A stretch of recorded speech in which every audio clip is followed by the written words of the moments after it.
Hi everyone, welcome to another YouTube video on my channel. I just restarted this video because my voice was like not all there. And it's still wanting to come back. So this is a little bit of a different video. So normally you guys see me at the new and full moons to do pick a card videos, which we will have a new pick a card video coming out probably later on this week because we have the full moon in Taurus on Friday at the end of this week. But this is actually a video series that I used to do that I really have been meaning to get back into. I have so many charts lined up, astrological charts lined up that I can do in this series. And I've just been continually getting angel nudges to get back into it. So I'm excited to be relaunching my Stars with the Stars series. Stars with the Stars series. Obviously, I'm a little rusty in talking about this very thing, but I'm actually going to show you guys, instead of entirely talking about it, I want to just straight up show you. Let me pull this up here. Okay. So Stars with the Stars is a celebrity astrology chart walkthrough series that I started a while back now. It's been quite a while. So this is, of course, my channel. If you go to the search bar here, you can type in Stars with the Stars. There were more videos. I have made a couple of these videos private because at times I'm bundling these videos with some of my spiritual curriculums as bonus offerings. So as I do these celebrity astrology chart walkthrough videos, some of them may be free on my channel for a limited time, and then they may go to become like a pay-per-view one where you can buy it for a low rate on my Etsy shop, or it might become part of a spiritual curriculum that's for sale. So definitely, if this is something you enjoy, I would say if you see it up, watch it while you can, because I may end up, like I said, having it free temporarily and then putting it towards paid a little bit later. But these are a couple that are up that are still free. So I did Barbara Eden's chart, who was, of course, Jeannie, and I Dream of Jeannie, one of my fave 1960s celebs. And then I did Larry Hagman, who was her counterpart slash boyfriend slash many things in that show. And I also did Vale Daly, who was the humorous kind of sidekick in that sitcom. I really was on a big I Dream of Jeannie kick, as you can see. I also did Hayden Rourke, who was the psychiatrist in that sitcom, and then Greta Thunberg. I've also done Freddie Mercury and Rami Malek, which are ones that are now private because they are linked to a particular spiritual curriculum. I'm making a note right now that I will put those for sale on my Etsy shop if you guys want to view them. And I'm thinking of pricing them as like $1.99. So, you know, it would be a similar experience to if you were to buy something somewhere else. These particular Stars with the Stars that I did were actually done as, so I might even discount those a little bit cheaper because they were some of the very first ones I did. But they were actually done as like a Facebook Live where it was interactive and I had people that were contributing to the chat and the conversation while I was doing it. So they are a little bit different, but I do have two others there that are already done, which I could share with you guys too on my Etsy shop as an offering. But I wanted to show you that. So something really fun there. And basically, this idea came about, well, number one, I just love the name because it's Stars with the Stars. I'm going over the astrology of the stars, literally celebrities. And to be honest, this is something that I do myself as an astrologer all the time. I'm always looking up charts, deepening my knowledge, kind of exploring around what's going on energetically with this person, with that person, and what's happening in this person's life and how we see that manifesting in the physical reality. This is a fantastic way to learn astrology. And in my case, my journey with astrology, well, it started actually with Vedic astrology a little bit. And then I was with Vedic for a short time and then transitioned to Western because I found that Western was just so much more in alignment with what was going on in my life personally. And it's no shade towards Vedic. I think that they're totally beautiful and different modalities, and it's a personal choice which one you follow. I do have like more things I can say about that, but this is not a video about Vedic versus Western astrology. So yeah, I got into Western astrology, and then I learned by buying a set of courses myself and starting with that. And then the astrologer that I learned from said, you know, if you really want to learn, you have to practice and study charts like every day. And I just really, really took that to heart. And that's what I did. So I just like always was consuming charts, studying patterns, looking at things, and I've kind of never stopped. And I've been doing so for years. And then of course I transitioned into helping people, you know, private clients and things like that. And of course take people for private astrology readings. And now I'm also using my teaching skills and my background as a teacher to write spiritual curriculums, which I'm putting for sale in my Etsy shop. So this kind of stuff though, where I look at the chart and I go over the dynamics and the patterns, this is stuff that I do all the time. So it really just became, why not share it with you all? I will say, of course, when we're talking about people that are, you know, living or no longer in a physical body, I do not, you know, if I know one of these people, I will be either not doing their chart or I will tell you so. But, you know, I don't know these people personally. I'm just looking at the energy. So I can't speak to, of course, everything that's going on in their life. I'm just looking at the astrology and the energy and the patterns and making kind of informed decisions from the patterns that I see and just really looking at how things manifest. I think it's really fun.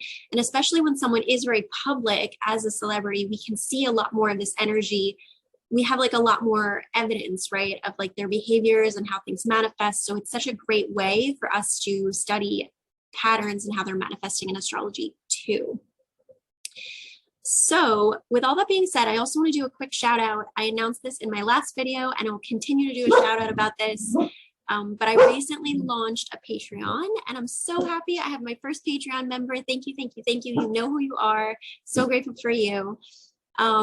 And I've got some goals, or at least one goal so far set up on my Patreon, but I want to show this to you all real quick. The link will be in the description of this video, but it's essentially patreon.com/Julianne Fay Healing. My words went ahead of myself there, which happens to me a lot, because my Mercury is in Virgo in the 11th house. So it's like super Mercury, like always on. But this patreon.com/Julianne Fay Healing. And on my Patreon, you can see that I've got my membership groups on here, my Fearlessly Fairy, which is for cards, my Astro Fairy, which is for astrology. I do have, if you click here, see all 4 levels, you can see a bundled version where you can get access to both of those at a discount. And I also have a tier here, Give Back Fairy, where you can contribute $5 a month. I give you access to a private Facebook group and a discount code on my Etsy shop. These offerings have a lot more. They have private videos every month that go to them, as well as dedicated private Facebook groups, journaling documents, even greater private reading discounts and stuff like that. So these are more meatier, my memberships, but the Give Back Fairy tier is a great way if you'd like to contribute to my channel. And you know, when I get to 10, I think is the goal I set, 10 Patreon supporters, I will start releasing an additional pick a card video per month, which probably will be private just for the Give Back Fairy tier. I may occasionally make those public, to be determined, I guess. But yeah, I will start, you know, if I can get more Patrons going, I will be happy to invest more time in doing some additional pick a card videos, maybe on dedicated topics like romance, career, things like that. And I also see myself potentially, you know, giving perks to the Give Back Fairy tier, like this very thing, doing Stars with the Stars. So wanted to do a shout out to that. So please check that out if you are interested. It's really, really important that we help support content creators and small business owners, because this is like one of the best ways you can do so. And it helps me want to come back and make more content and continue doing this work that I'm doing. So it does mean a lot to me. So with that being said, the astrology that I actually want to go over, it may seem random to some of you, but it's one that's kind of been coming up a couple times energetically, is just one that I really have been interested in exploring. I'm going to stop sharing for just a second. I will say that I have a long list of various celebrity charts that I do want to go over. And I'm always, of course, open to hearing ideas. If I can get access to their birth data, I'm happy to explore. You know, obviously I like to have a certain degree of familiarity with the person, so I have the final say. But if you do have someone that you're really interested, you know, feel free to drop that in the comments and let me know if there's a particular celebrity astrology chart that you want me to look at. But I actually want to start with Kourtney Kardashian and Travis Barker, I think is his last name. I clearly am not as familiar with him. Yes, Travis Barker, who are right now in kind of like celebrity gossip news, very abuzz because they recently got engaged and they're this like fiery, passionate couple that's kind of like being talked about quite a lot. I do actually also want to go over because the Kardashian family, there's so much interesting stuff there in their astrology with Kim Kardashian, Kris Jenner, especially. Kylie Jenner has a really interesting chart as well. And I'm of course happy to talk about, Khloe Kardashian and Kendall Jenner too. But yeah, I definitely want to go over some of their charts. Obviously, they're very public figures. So we have a lot of information and knowledge about even just like the way they physically look, how they act, kind of their attitudes, their behaviors, also the life things that they're going through. So there's a lot of information there that we can kind of, work with when we look at their charts, which makes it really great. I also want to talk about, and I have blogged about some of these people before on my juliannefay.com/blog, but the royals. So I believe that I have a blog post talking about Prince Harry and Meghan Markle, as well as Prince William and Kate Middleton. But I would like to go over some of the royal family charts and stars with the stars too. And I have other ideas too. But anyway, just to give you an idea of where we're going with some of these things or where I'd like to go. And of course, if you've got someone in mind, feel free to drop their name in the comments and I can see how I feel about that / look into it. But anyway, so I want to start with Kourtney Kardashian and Travis Barker because this is like super fresh and like right now it's very current. And when I took a look at the astrology, I was like, ooh, this is really fun and interesting. I mean, I would say it's rare when I look at the astrology that I don't get excited by what I see, especially when it comes to like the stars with the stars kind of stuff, because usually I'm like, oh, I want to kind of look at this person's chart and see how does their work relate to their astrology? How did they come about doing this? And this is just something I do all the time. So I'm excited to kind of extend this out to you all so you can see some of what this looks like. And you'll also learn a lot about astrology through this, okay?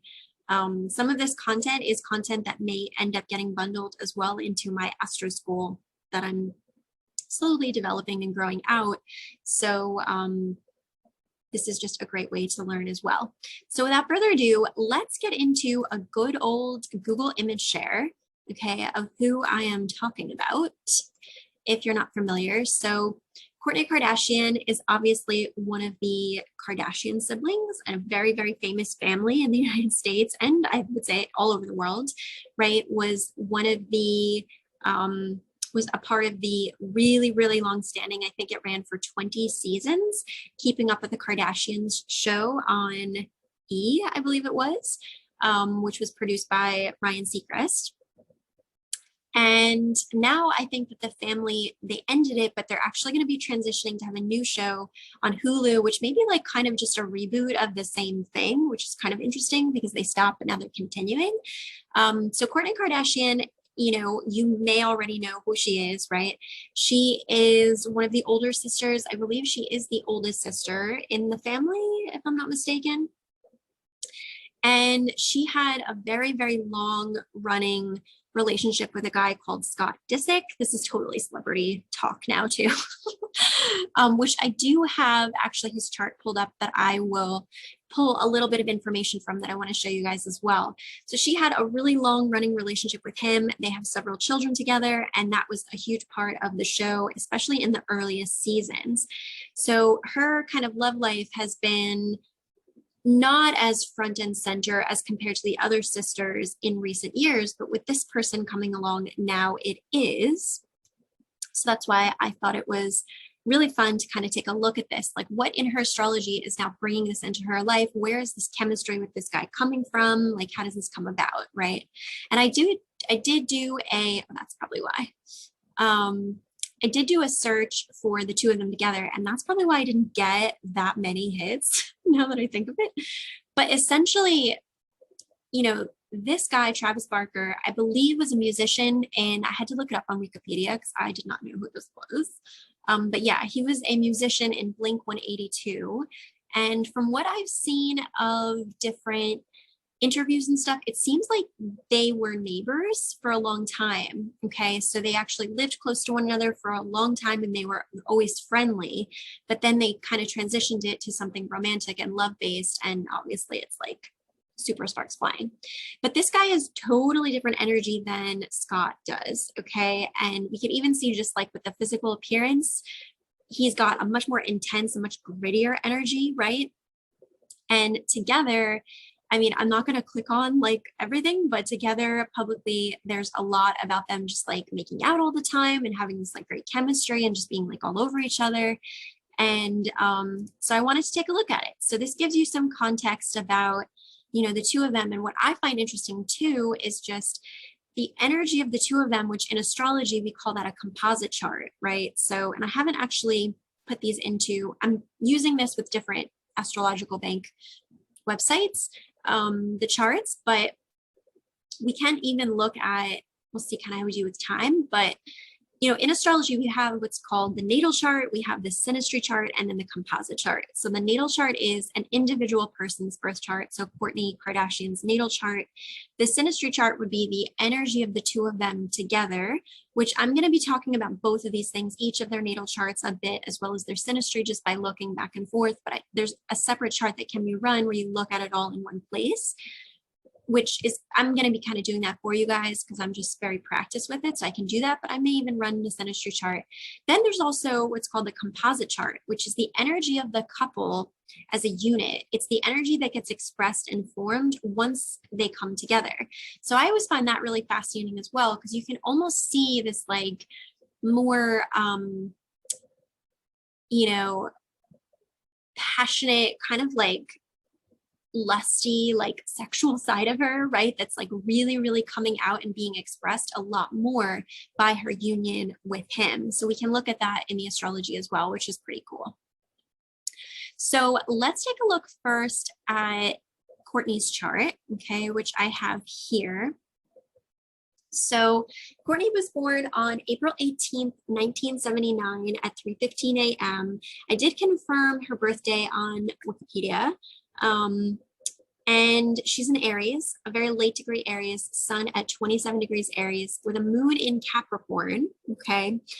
And I think that might be part of also why she has this reputation for having this like, you know, that she doesn't care about a lot of things demeanor, which comes up a lot, that it's like she's sort of like, can be cruel, but like not always emotionally react to things, which definitely could be part of her moon in Capricorn. She's a Pisces ascendant with a midheaven in Sagittarius, okay?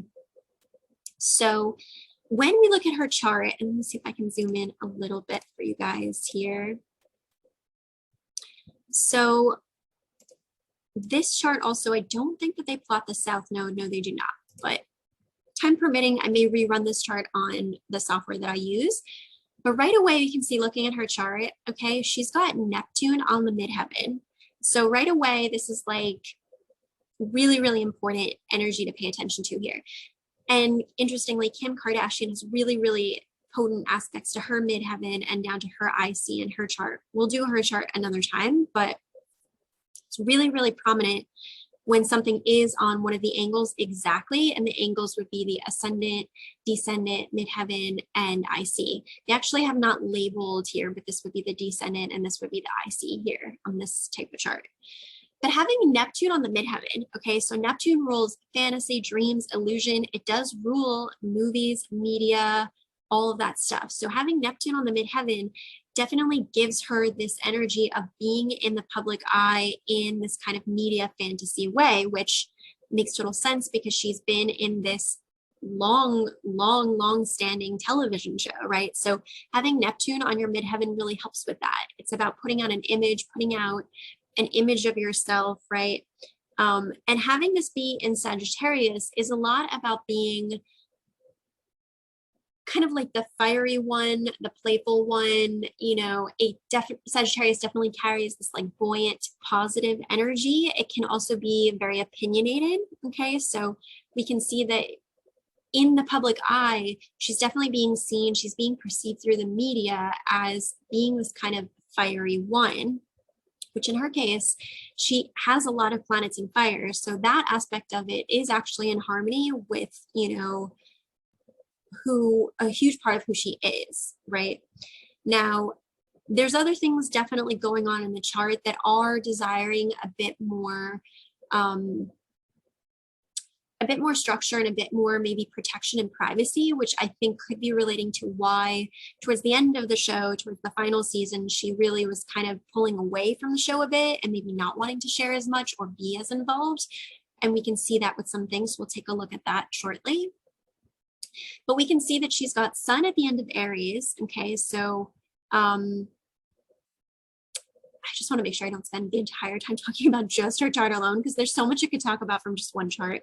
But she's got Sun at the end of Aries. So this is actually in pretty wide orb. Okay, this is a 7-degree orb, but this is trining over to her Neptune at 20 degrees of Sagittarius. That's like a 7-degree orb. So there's more fire energy that's feeding into that Neptune. It's like that drive and that motivation is there, or at least it was there for a really long time. Okay.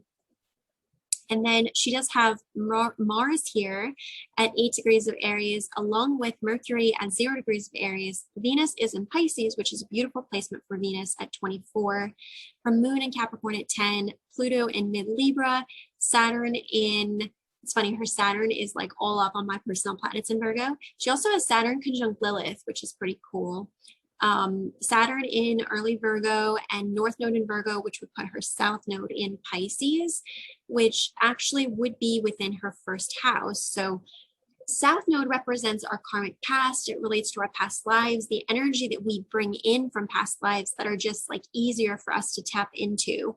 So it makes sense that coming up in the first house here as part of her self-identity, there's just this natural affinity and this natural ability to tap into that Piscean energy, which is Neptune ruled. So there's like this natural, she doesn't have to put in a lot of effort here to be kind of perceived through the media or to be involved in kind of media relations in any way. It's just naturally kind of oozing out of her chart, you know? Which if we think about kind of her context with how she got in the show, she was part of this family, and then kind of her fame evolved through being part of this family, and just naturally she fit into the show and continued with it. So it was a very like, you know, in her case, it was sort of like free flowing, just go with it, and it built it along, right? And I do know that she's pretty passionate about health and, you know, dietary choices and what she's eating. So this does make sense with Saturn in she's doing her work there with Saturn in Virgo and North Node in Virgo, with looking at the physical body and health and how to be more discerning and have boundaries with how she, you know, puts things into her body. And it looks like the way that they do these, let me see. I'm going to pull this up on my Astro software and BRB because I want to check one thing. All right, so I'm going to reshare this with you guys. So this is a little bit of a cleaner look, I will say, at looking at the chart. So we could see here, I wanted to see where her Saturn was in relation to the 6th house or the 7th house. And it looks as though it is coming up in the 6th house, which makes it even more prominent about health and dietary choices and like the physical health of the body, because the 6th house is Virgo ruled. So I definitely see how in the sister dynamic, she's the one that's kind of playing out these are the choices I want to make for my health and with my kids. And she's very passionate about like gluten-free and various things there. So we can definitely see that here with Saturn in Virgo in the 6th house. There is a strong drive here to have karmic work, to do things around physical health. Okay. And it's interesting too, because she does have Saturn on her descendant. So again, anytime that we have a prominent energy on one of the angles, so in her case, she has Neptune on her midheaven and Saturn also on her descendant. So that's like 2 really prominent energies on 2 angles. This also can give her a bit of a critical nature, like a super critical nature, because, you know, Saturn can be critical. Saturn in Virgo can be very critical, you know, Virgo is very discerning. So Saturn in Virgo can be very like, no, it's this, it's not that. Why are you saying that? Why are you doing this? It can be very like nitpicky. And I am a super Virgo myself. So like, I love me some Virgo energy, just speaking specifically about Saturn in Virgo and kind of how this manifests. But interesting when Saturn's on the descendant here, because it's actually bringing forward, first of all, Saturn on the descendant. So if we think about her in the context of the family, well, she's the oldest one, right? So she sort of was the first to have children and the first to like start kind of becoming more mature in that way. Although I think right now she's going through a phase of her life where maybe she's like opening up more in a different way.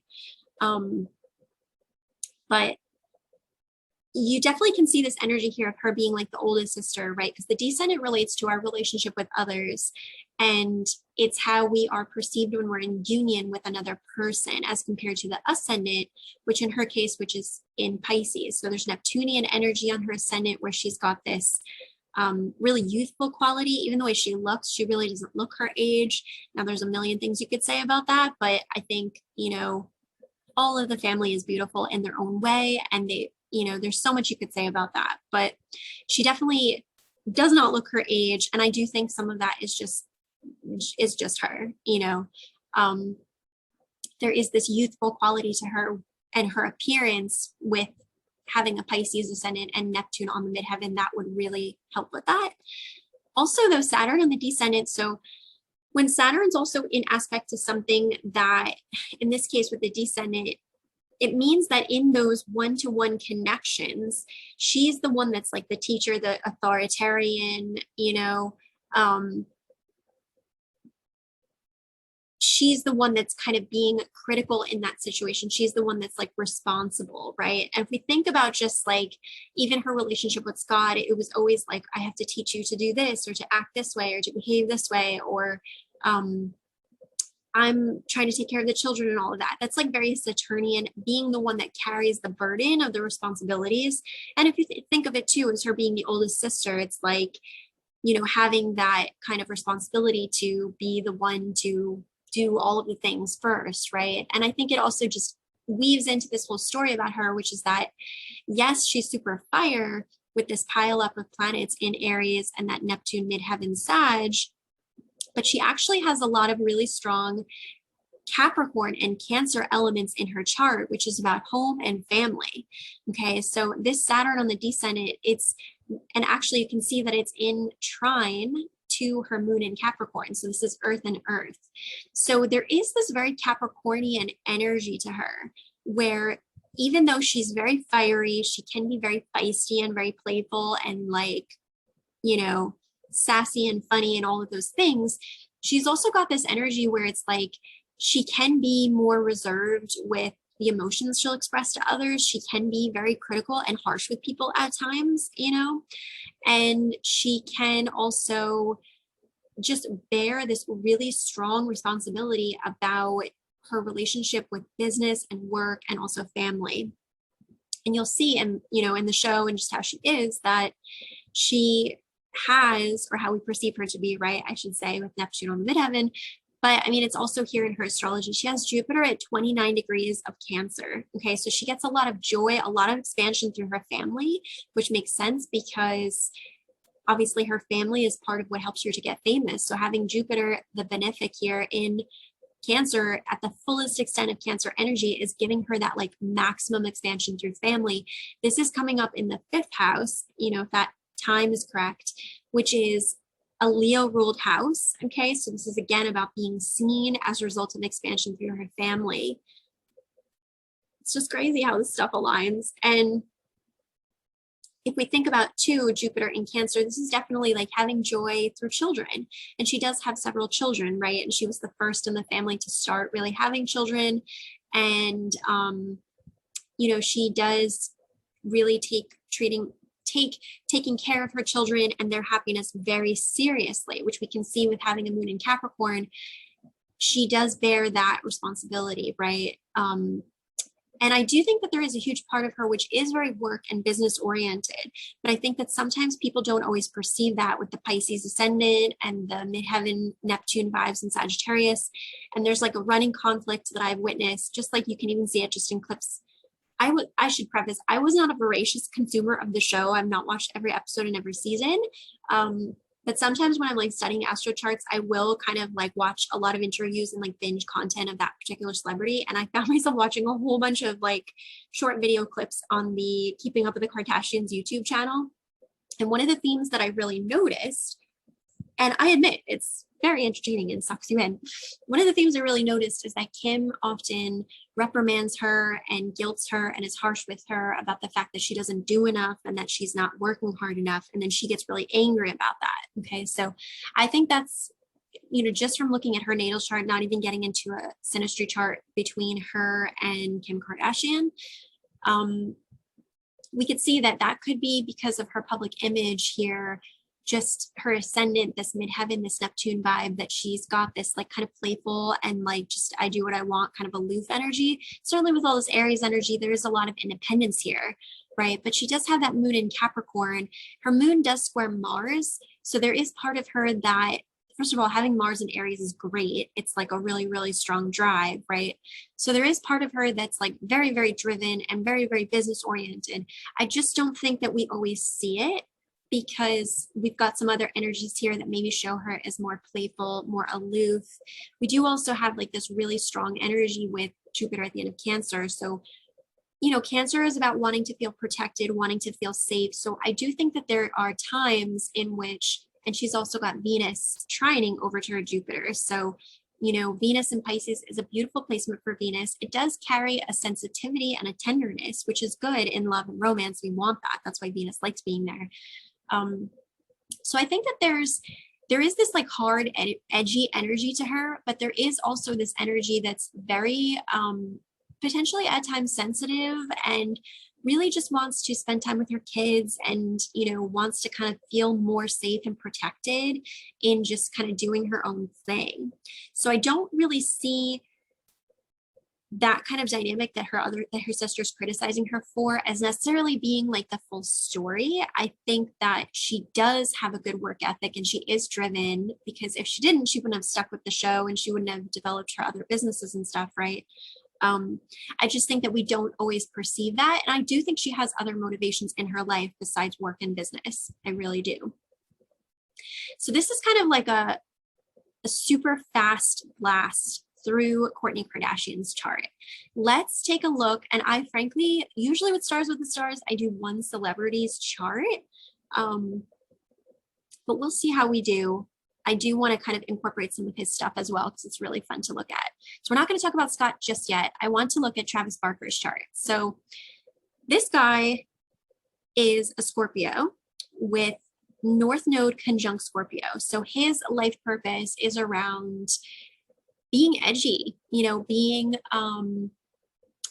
authentic. Scorpio is a lot about authenticity, being raw, being like just that edgy factor. He's really, really edgy, this guy, because he's got Sun, Mercury, Uranus, all in Scorpio, Sun conjunct North Node there. So this is his karmic due north. His destiny is around being raw, being edgy, being authentic in his power. And then he's got a lot of Aries energy. So he's got Moon conjunct the midheaven conjunct Jupiter, all in Aries. And then his ascendant is in Cancer. His descendant is in Capricorn.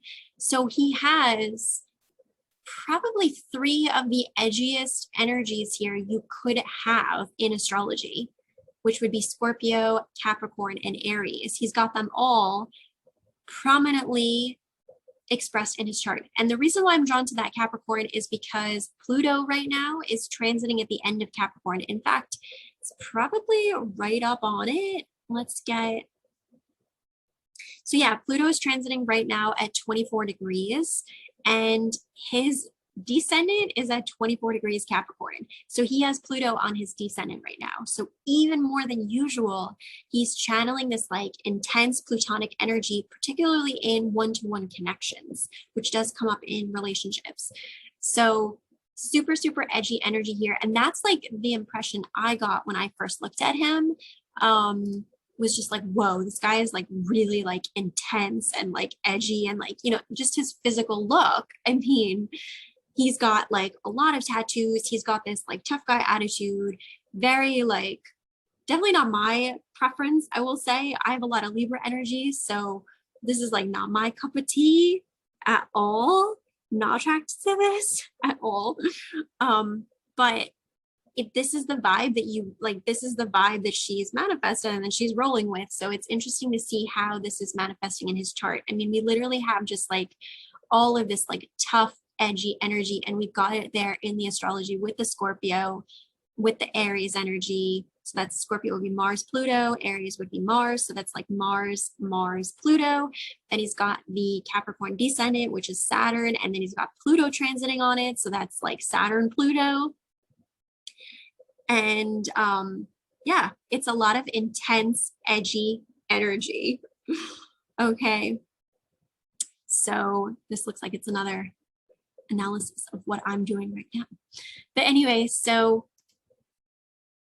really, really interesting. Now, when we look at his chart, okay, so we can see that that's just what I would say right off the bat about this guy. If he came to me for a natal chart reading, I would say we would be talking about like, you know, Pluto on the descendant, like what is going on there, you know, powerful changes going on in his one-to-one connections and relationships in his life right now, which we do see that manifesting.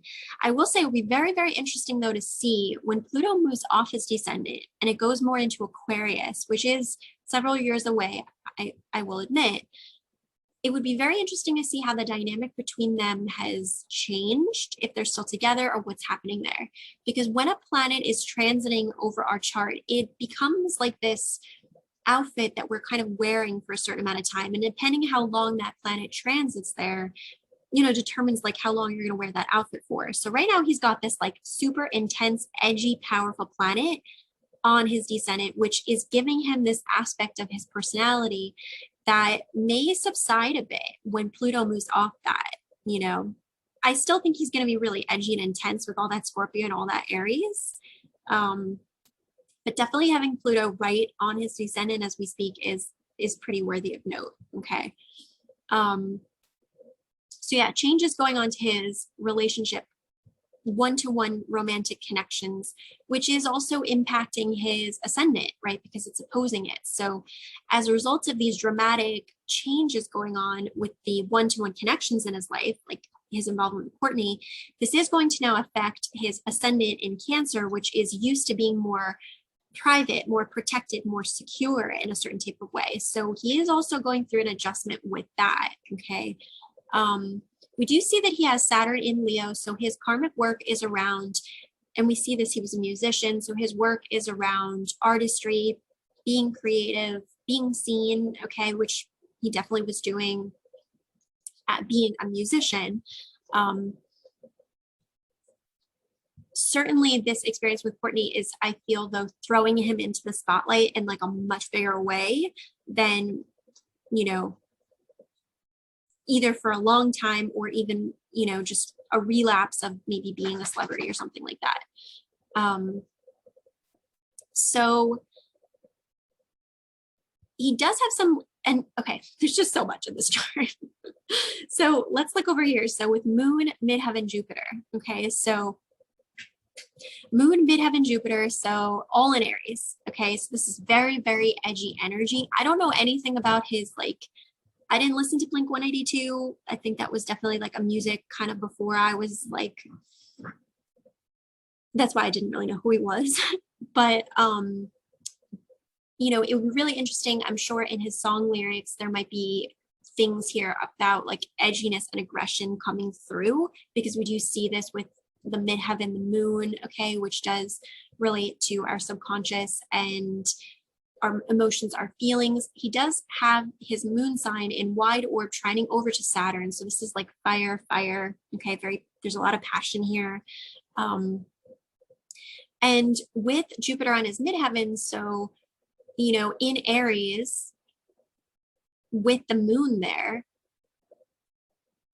is a lot of, for him personally, there's a lot of expansion for him through his identity as an independent person. So I don't know what the backstory was, if he broke away from the band or like what that was, but there's definitely some stuff here where he really does get a lot of joy and expansion through his independence. and like a very Mars kind of person here, but he is actually ruled by the moon because he's Cancer ascendant, but his moon's in Aries. So it's again, Mars. He might even be perceived publicly too with this midheaven Jupiter moon as like, or maybe was perceived very publicly as a very angsty, angry person with all that Aries. Okay. So really interesting stuff here. Now, Uranus is transiting. This, of course, is not showing the transits, but I work with the transits all the time, so I know where a lot of them are usually. But Uranus is transiting, you know, in early to mid Taurus. It's at 12 degrees Taurus right now. So he would have had Saturn square Uranus, but more so, he's kind of out of that now. So he's already gone through that. I just want to see if Uranus is squaring. He's got no planet. He's got nothing in Taurus here. So he would have wide orb Uranus square Uranus. Uranus also squaring his Mercury. And then we got nothing in Aquarius there. I'm not going to go down that path. I'm not feeling called to go down that path at the moment. But also what's adding to this edginess is the fact that it's weird because he has this really Aries energy, but then he's got Cancer ascendant and he's got Venus in Libra. So it's like there is this also, I mean, Venus in Libra is beautiful. That's an exalted placement for Venus where you're able to be fair and balanced, come up with compromises, work out solutions, okay? So he does actually, in relationships, he can actually be quite fair and balanced, you know, but he's got Venus conjunct Pluto. So even though he has Venus in this beautiful placement in Libra, it's conjunct Pluto. So he still wants edginess and like angst and aggression through his relationships, deep, like attachment to the person and like powerful, intense relationships with Venus conjunct Pluto here. And then because this whole mashup is opposing this whole mashup, you can see these red lines. Okay, so we've got Venus opposing his moon, opposing his midheaven, in wide orb opposing his Jupiter. So this is amplifying all of this story, okay? But even stronger, we've got Pluto opposing his midheaven, exactly opposing his moon. He's got moon opposed Pluto. That's one of the most, anytime the moon and Pluto are in aspect to each other, whether it's opposition, square, trine, it's always an intense aspect. I would say the square and the opposition is even more intense in a challenging way. So he technically has Pluto on his IC, exactly on his IC. So I don't know what he went through as a child, but growing up with home and family, there could have been some really intense things that he went through there, you know, with home and family, and just even his identity of what home is could have been like destroyed and had to be transformed and reborn in some type of way. But yeah, this is like a ton of like angsty, wants like intense relationships, okay? He's got a very, very intense chart, and you can see that in his physical representation, his body, his appearance, how he presents himself. It's intense, right? And we can see this represented in the astrology, which is so, so cool. Now, if we look at this in comparison to Kourtney's chart, okay, we can see that, well, first you would say like kind of basic astrology, like people that are not looking at the degrees and more of the nuances of astrology would be like, oh, well, she's an Aries sun and he's an Aries moon. So yeah, of course. Yes and no, okay? Yes, they have sun, moon, same sign, which is always a beautiful harmony in a relationship because you have that yin and yang kind of energy. But she's a very late sun in Aries. She's so late in Aries that she's almost Taurus, okay? Not Scott, we're not looking at Scott right now. Let me just move this. Not that. So she's very late Aries, almost Taurus. Okay, so remember that 27 degrees. His Aries stuff is earlier. So he's got moon at 10. So they do not have a sun moon conjunction because his moon is at 10 degrees and her sun's at 27, right? So they do not have a sun moon conjunction. Let's look at between 10 to 15 degrees of Aries. Does she have anything exactly there? Well, her Mars is up in there, okay? her sun sign is close to the Jupiter. So they kind of have like a wide orb, but it's really kind of even like too wide. Because what would that be? 5 and 7. It's like 12-degree orb. That's really, really wide. So they really, what I could say about it is that they have similar energy in that way, which really helps. But they're, in terms of like a conjunction or a specific aspect, they technically don't have it, but they do have it to her Mars. So this, I think, is why we're seeing all of that drive, that passion, that lusty energy, like the photos of them making out all the time and like all over each other. It's because there's so much darn Mars Aries energy here, because her Mars at 8 degrees is all up with his moon sign, which taps into his midheaven and his Jupiter, which is really, really interesting because remember what I was saying about the composite energy, the energies when they come together, that wouldn't necessarily exist with her just on her own, but her chart uniting with his chart. So her Mars uniting with the moon, midheaven, and Jupiter in his chart together, that's putting all of that Mars, and remember Mars represents our drive, our willpower, our sexuality. That's putting all of that on public display because it's his midheaven, and in a really big way because his Jupiter's there, and involving emotions and feelings because his moon is there. So that's what I find really, really interesting about it, is that together, that Mars energy is being expressed and amplified through their union, okay? So now remember what I said, that she's also, even though she's fiery, she also has this very serious kind of like business and home side to her where she is passionate about, you know, taking care of her children, having a sense of security and stability for her children and things there. And I think that that is very important to her. So she does need someone that's, obviously it's great if she has someone that's got that fire energy to keep up with her fire planets. But in terms of also these other things she values, like her Jupiter and her moon, does this guy kind of satisfy that? Okay, so we could see that this energy here, his sun sign in late Scorpio, 22 degrees of Scorpio, this would technically trine over to her Jupiter in Cancer. Okay, trine is the same element, and that would be 29 and 22, so that's like a 7-degree orb. It's kind of a wider orb, but definitely his sun sign there and his north node would trine over to her Jupiter. So he will have that drive, that emotional desire to show up and to be there with kind of these family things that she wants. Now, he does have a lot of energy here in Aries, and his moon sign is actually at 10 degrees of Aries, which exactly squares her moon sign, okay, which is at 10 degrees of Aries.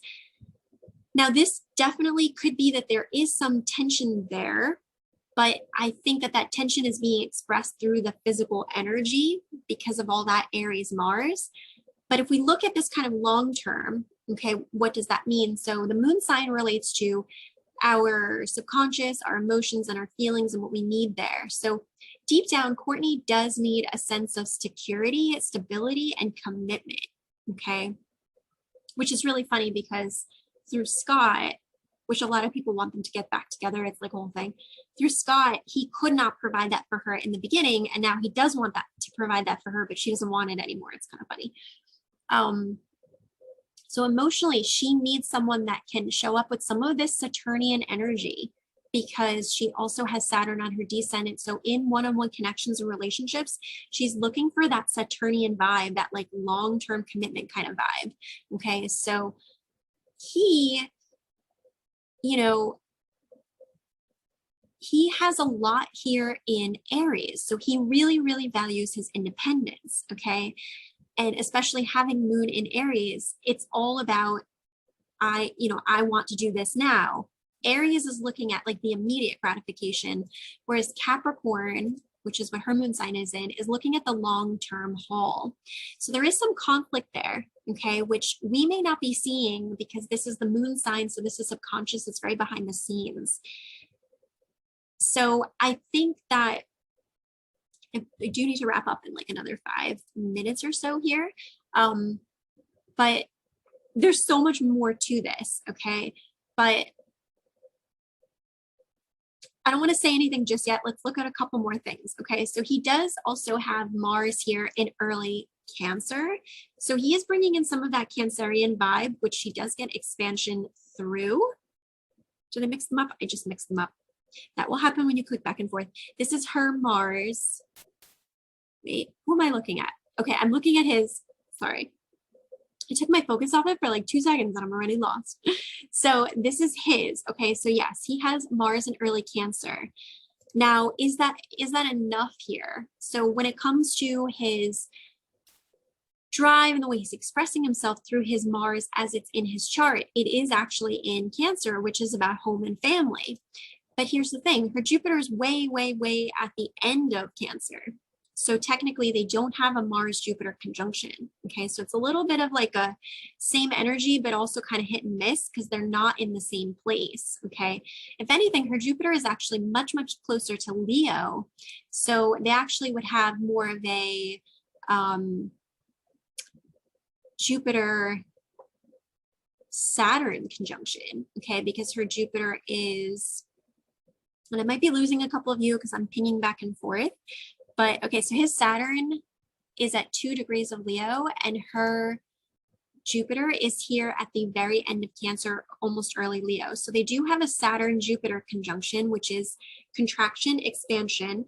Now, his ascendant at 24 degrees of Cancer is technically within orb to her Jupiter.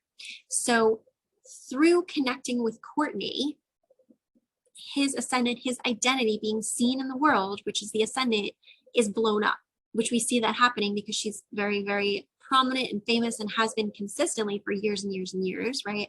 So now because of their connection together, her Jupiter is magnifying his ascendant. He's being more noticed and more seen. If they were to separate, that energy being magnified would go away because she's the one bringing in the Jupiter. He doesn't have it in his chart. See how that works? So it's really interesting stuff, okay? When I was looking at the charts, now, before I go into that, so this Venus-Pluto, okay, between 5 and 10 degrees of Libra, so this now would also oppose her Mars. So they technically would have Mars opposing his Venus and Libra are over here, right? Between 10 and 11 or 5 and 10. Okay, so 5 to 10, which is up in here. That's going to oppose her Mars. So that again, anytime that we have Mars and Venus making contact, that does bring in sexual physical chemistry, and then Pluto's involved, so it's like ultra intense. Okay, now it would be really nice if this was, the energy was flipped, if she was the one that had more of the Venus Libra and he was the one that had more of the Mars Aries, because the energy is a little flip-flopped where she's the one that's kind of got, so what I would say about this is that she's pursuing him. I wouldn't be like surprised if she kind of pursued him a bit more than he pursued her, potentially. She might have been more of the one that made the first move here. And then once they explored it together, it was like there was massive chemistry. But because this is an opposition and it's an opposing energies, there will be stuff that they will have, and Pluto's involved, which is really intense and can be, it's intense and that's great, but that can also be sometimes destructive. So they've got this Mars opposed Pluto energy along with Mars opposed Venus. So, you know, Mars opposed Pluto is very intense energy. Mars square or opposed Pluto is very, very intense. She does not have that as strong in her natal chart because her Pluto is at 17 degrees of Libra and his is at 10. Okay, so his is within a 2-degree orb to her Mars in opposition, but her Pluto is well outside this orb. So even though she kind of has some of this where she had to learn how to rebirth herself in relationships and things like that, which is inspiring, we can definitely see that as truth. Hers is actually not as strong as the energy that exists when his energy comes in contact with hers. So there might be something where it's like a death rebirth that has to be initiated. Mars, Pluto, when they're in rough aspect to one another, this can be like a potential for violence and like too much intensity. I think in their case, because there's a lot of like physical chemistry, it's being expressed through that. So it's actually being expressed in a very positive version of it. I think my question is like, you know, if this couple came to me this couple came to me for advice about getting married and taking their commitment to the next level, I would say give it a little more time before you rush into like marriage, because there's so much Aries energy here, which is very impulsive. And I don't know for how long they were dating. Maybe it has been a long time. I don't know, but I don't think it has. Because it seems like it kind of came out of nowhere. But you know, Aries can be very impulsive. It can like rush into doing things, you know, and sometimes not think about the whole like long-term story of the energy and how it's going to play out. So I think that, you know, absolutely there's like a soulmate connection here where there's things that they're experiencing and exploring through one another in terms of physical chemistry. But equally, there's things that I might need to be addressed in the long term in terms of like, how is this going to work in terms of like your desire for independence, okay, with what he's got with all his midheaven. Publicly, he wants, and it's also going to come out publicly, okay, that he wants this independence, versus her need for that long-term stability and commitment with Saturn on the descendant and Moon in Capricorn, okay. She wants like, she needs that person that's like she's going to grow old by the fire with kind of thing, you know, with her kids having grandkids, like deep down emotionally, she needs that. Okay. He is very like, I want to be able to do what I want whenever I want. So those are two very different energies. So I think in the immediate, with her Aries energy being tapped into, right? It's all passion, it's all physical, it's all lust that's being expressed. I would be really curious to revisit this relationship in a year or 2 years or 3 years, even a year, I think, you know, 2 years, 3 years, and just really look at, especially after Pluto has moved off his descendant, you know, and some of this like Aries energy has cooled down a little bit. What does this look like in the long term, you know, in terms of shared values and how you can make a life work together? Because also, you know, whenever we have challenges like that, we want to look at Mercury, we'll want to look at the ability for the couple to communicate. So when we look at the communication stuff, he's got Mercury in Scorpio, pretty close to Uranus. So he can have this kind of rebellious quality to how he communicates as well. So he's got Mercury at 14 Scorpio. She has Mercury at 0 degrees Aries. So that is Mercury Mars, and then his Mercury would be Mars Pluto. So they do have some kind of Mars vibes there together. Again, it's Mars. There's so much Mars energy in these two charts, right? But they don't alchemize. Aries and Scorpio, they do share a common rulership with Mars, but they don't alchemize because it's fire and water. Aries would alchemize with Libra. It would alchemize with, you know, any of the air signs or fellow fire signs.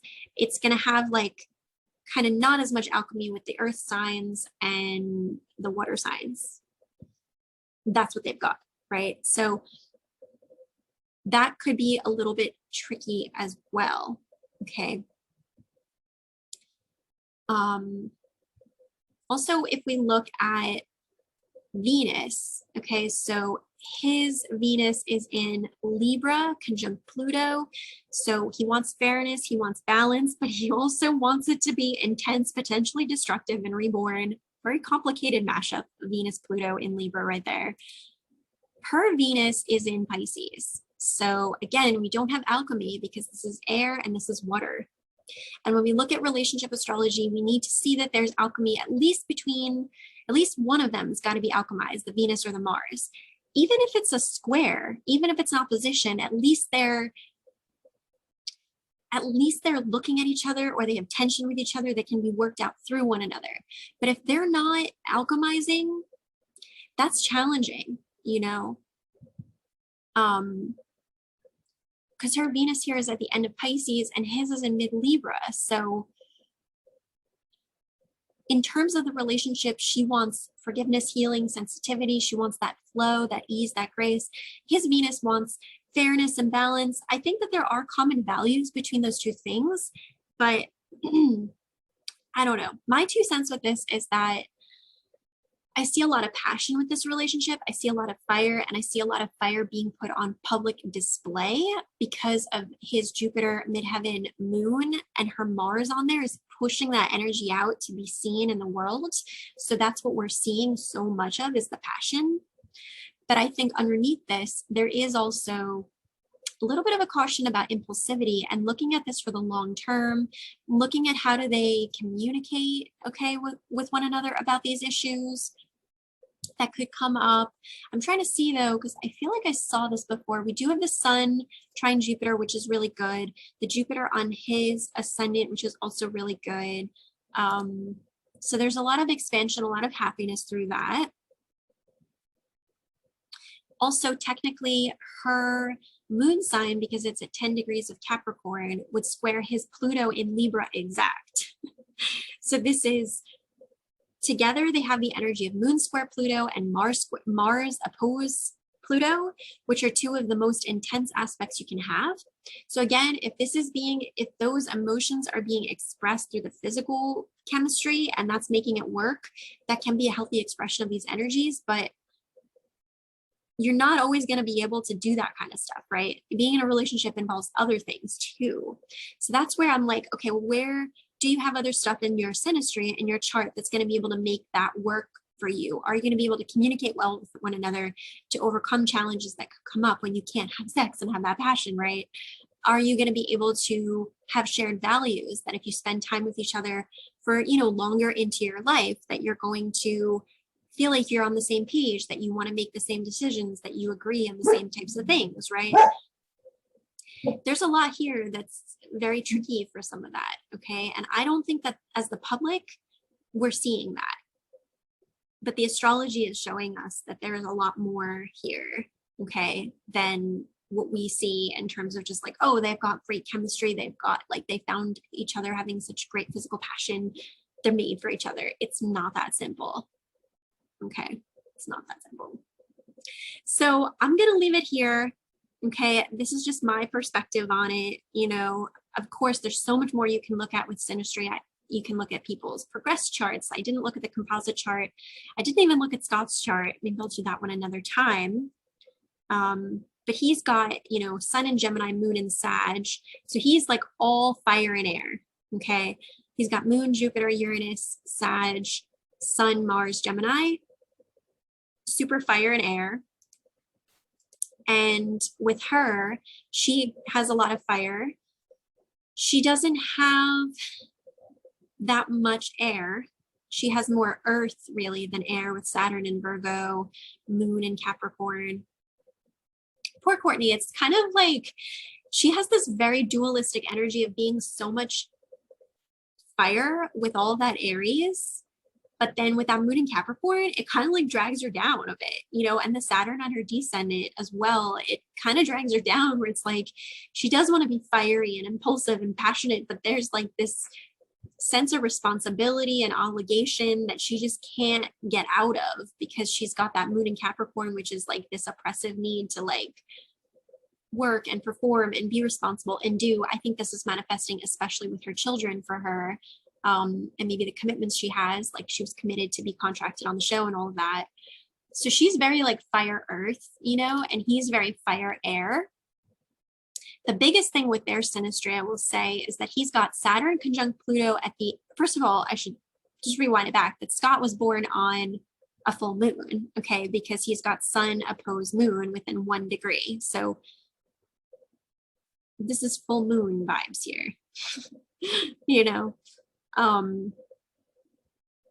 So he was born on a full moon in Sagittarius, and yeah, this is like he needs excitement, he needs stimulation, he's like all about just like, and you could see how in his early life it was a lot about partying, and he had to learn a lot about balance and relationships, and there was consequences, things he lost, Pluto with Saturn here, as a result of that. So he's had to learn how to navigate this ginormous opposition of fire and air in his chart. That's a huge part of his life's work, is like this thing right here, right? And this part right here. So in some ways, his chart is more like straight up, in terms of his life themes. not to like oversimplify it, but it is interesting that he does have he does have Venus in Cancer at 18 degrees, and her Jupiter is here at 29. So his Venus is much closer to her Jupiter than the other guy's Mars is, which is interesting because Scott is the one that she had lots of children with, and they co-parent together and all of that. So he is able to, in relationships, show up and be a good father and a caretaker in this way. He does have Mercury in mid-Taurus, so he likes to kind of plan things out, be strategic, which this would trine over to her moon sign in Capricorn, right? Because that's where her moon sign is. So she does emotionally value when he's able to be strategic with his money or plan how to use resources. She does secretly like really enjoy that. So that actually is supportive to her. This is supportive to her. But unfortunately, their communication, because she's Aries, very early Aries Mercury, and has all this energy in Aries, that's not alchemizing with his Mercury in Taurus. So there could be communication issues here, because he might be more like trying to pursue it his own rhythm patiently, where she's like, no, I want the answer now. So there's some communication issues there. But their biggest aspect is, I like the Venus Jupiter with them. But if we look at, so his Pluto is at 27, her sun sign is at 27. What is it with Kourtney Kardashian and manifesting these extremely plutonic relationships? It's crazy. Because dude I just talked about has Pluto opposing her Mars. There was another aspect between Moon and Pluto, right? Which is crazy. Technically with the new guy, she has a lot more Pluto aspects than with Scott, but they have a major one, which is her sun sign is at the end of Aries, and his Pluto and Saturn are at the end of Libra. So yeah, completely opposite energies here. So they have Sun opposed Saturn, Sun opposed Pluto, which is an energy that's like intense karmic lessons and sometimes destructive energy, but you learn so much through it, you grow through so much through it. This is like a major, like almost like twin flame kind of vibe, like karmic partner here, that they learn things as a result of their union together. And it might just be that they have already learned that, and that's why it's kind of like but they're still attached to one another, because Saturn creates like a glue and an attachment, and it's, in opposition, they're still connected to each other. So this is so strong, having Saturn and Pluto opposing her sun sign, because your sun sign is your soul, your life's work, right? So there's definitely an energy here of like a strong like soul lesson being learned through Scott and her being together, which, we could see that they're still in each other's lives. There's probably still things they're learning by being together and co-parenting and all of that. And then, with her midheaven being at 20 degrees of Sagittarius, well, his is at 28, so they don't have too much difference there, and it's not actually close to any of his stuff here. Although it is same sign, but it's really not within orb. I mean, Scott's chart's really interesting because it's very straight up. It's really unfortunate that he couldn't have like connected with an astrologer early on in his life, because if you look at this chart, it's so clear, like, what are the patterns, the life lessons that you're working through. It's very like beautiful in that way, because it's like very clear in its mission. He does also have South Node conjunct Neptune. Not a good one, okay, for drinking at all, which he had a lot of issues with. Neptune does relate to alcohol. It can relate to addictions. It's, again, illusions, deceptions. Conjunct the South Node, this is the karmic past. That's like a karmic drain. So, and Sagittarius there. So he could have had a lot of belief systems around just like, oh yeah, well, I can do one more glass or this or that. And it's like, no. It goes really bad places for him. And he had a lot of trouble seeing that clearly for a long time. And that really kind of messed him up in terms of the relationship he had with her. Anyway, which we can see in the astrology and would have been great for him to have that advice on in his life, right? But of course, we all have our soul lessons that we're going through. But I love his Venus with her Jupiter. I love that so much in Cancer. That's so nurturing and supportive when it comes to home and family. And certainly that soul connection of like her sun sign at the end of Aries opposing his Saturn and Pluto is major. You know, I'm not really factoring in transits or progressed moon stuff. I didn't look at composites. That's like all extra stuff here. Just kind of looking at just like what I feel called. But anyway, I talked about this for way longer than I planned. I hope you guys enjoy this. Please give this video a like, subscribe to my channel if you enjoyed this. And I would love to do more of these. So I probably won't, I think I did this one for like almost an hour and 15 minutes. I'm trying to keep them to more like 40 minutes to like max an hour. This one was a bit longer because I did end up going over 3 different charts somehow. It happens. But I just think it's really interesting to look at. And again, of course, I don't know these people personally, but just looking at the energy, looking at the patterns, how they express themselves is so fascinating to see when it corresponds in the astrology, and just the choices and the decisions people make and how that relates to the energy in their chart and what people perceive and then what maybe the reality is can be so fascinating. So I'm going to leave it there. Feel free to drop some love, some supportive comments down below so I can know you were here and how you enjoyed it. And this is all just, like I said, in good fun, but I definitely plan to be doing a lot more Stars with the Stars astrology chart walkthroughs. So if you do have someone that you're interested in having me go over their chart of, feel free to also include that in your comment below. And again, don't forget about my Patreon, which you can find at patreon.com/Julianne Fay Healing. It's linked in the description, along with so much other stuff like my Etsy shop and a million other things. So I will see you guys soon, probably very soon, at the next, pick a card at the next full moon. Bye.